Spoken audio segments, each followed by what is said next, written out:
கவுண்டம்பாளையம் தொகுதியினுடைய மரியாதைக்குரிய சட்டமன்ற உறுப்பினர் அண்ணன் PRG அருண்குமார் அவர்கள், சிங்கை தொகுதியினுடைய சட்டமன்ற உறுப்பினர் மரியாதைக்குரிய அண்ணன் KR ஜெயராமன் அவர்கள், எங்களுடைய மாவட்ட தலைவர் அண்ணன் ரமேஷ்குமார் அவர்கள், நந்தகுமார் அண்ணன் அவர்கள், எங்களுடைய மண்டல் தலைவி எல்லாரும் இங்கே இருக்கிறாங்கன்னா, தெருமுனை பிரச்சார கூட்டம் இந்த பகுதியில் தேசிய ஜனநாயக கூட்டணி சார்பாக இங்கே நடத்தி முடித்திருக்கின்றோம். நம்முடைய கூட்டணி கட்சியினுடைய எல்லா தலைவர்கள் தொண்டர்கள் பங்கேற்றிருக்கின்றார்கள். 3 பூத் அளவில் நடக்கக்கூடிய கூட்டம். தமிழகத்தில் இன்றைக்கி பாரதிய ஜனதா கட்சி 10,300க்கும் மேற்பட்ட இடத்துல தெருமுனை பிரச்சார கூட்டத்தை கடந்த 17ஆம் தேதியிலிருந்து நடத்தி கொண்டிருக்கின்றோம். 20,000 இடத்தை தொட வேண்டும் என்கின்ற இலக்கோடு.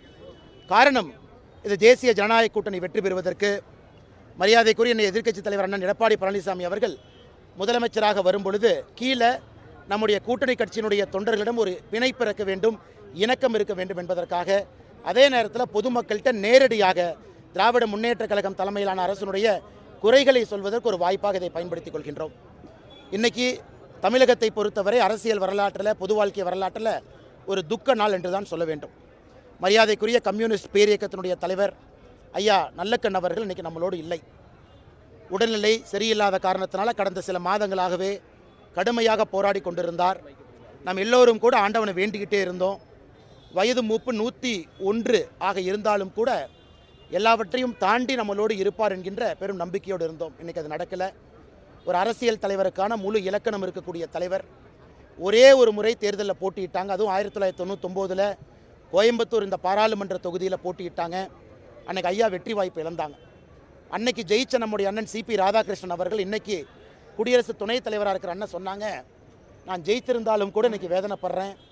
இப்படிப்பட்ட ஒரு அற்புதமான மனிதன், ஒரு மகான், மக்களுடைய அன்பையெல்லாம் பெற்றிருக்கக்கூடிய ஒரு மனிதன் இன்றைக்கி தேர்தலில் தோத்துட்டாங்க அப்படின்னு நினச்சும் பொழுது என்னுடைய வெற்றியை என்னால் கொண்டாட முடியவில்லை என்று அன்னைக்கு நம்முடைய அண்ணன் CP ராதாகிருஷ்ணன் அவங்க சொன்னாங்க. அது ஒரு புகழாரமாக சொன்னாங்க. அப்படிப்பட்ட ஒரு தலைவர் MLAவாக இருந்ததில்லை, MP-யாக இருந்ததில்லை. சுதந்திரத்திற்கு முன்பு போராட்ட காலத்தில் இருந்தாங்க. சாண்டு மைனிங்க்கு எதிராக கடுமையாக போராடியவர், மக்களுடைய குரலாக தொடர்ந்து பேசியவர்.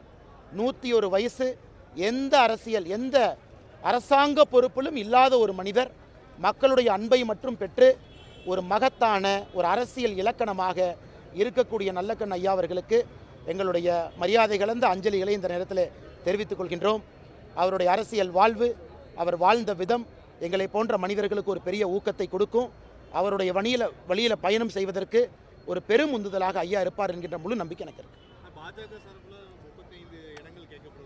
ஆனால் எதுவுமே இல்லைங்கன்னா, நம்ம தலைவர்கள் இருக்கிறாங்க, நம்ம மாநில தலைவர் இருக்கிறாங்க நயினார் அண்ணன், பியூஷ் கோயல் அவங்க வர இருக்கிறாங்க 26, 27.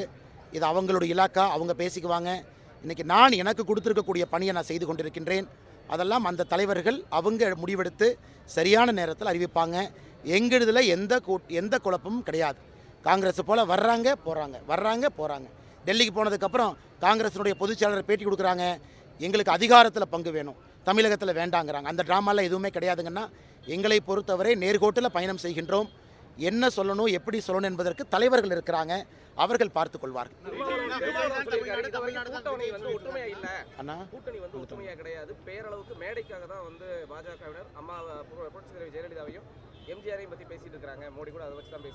அப்படின்னு யார் சொன்னாங்கன்னா, அண்ணே திருமாவளவன் அண்ணன் இன்னைக்கு அவருக்கே ஒரு சீட்டை குறைக்க போகிறாங்க. 6 சீட்டில் நின்ன திருமாவளவன் அண்ணன் இன்னைக்கு ஒரு சீட்டு குறைக்க போகிறாங்க. அவரே எப்படா வெளியே வரலான்னு யோசிச்சுட்டு இருக்கிறார். இன்றைக்கி திருமாவளவன் அண்ணன் அந்த கூட்டணியில் சந்தோஷமாக இருக்கிறாரா? நீங்கள் அவர்கிட்ட கேளுங்க. ஏன் திமுக சொல்கிறாங்க எல்லோருக்கும் ஒரு சீட்டு குறைக்க போகிறோம், ஏன்னா தேமுதிகவுக்கு நம்ம சீட்டு கொடுக்கணும்.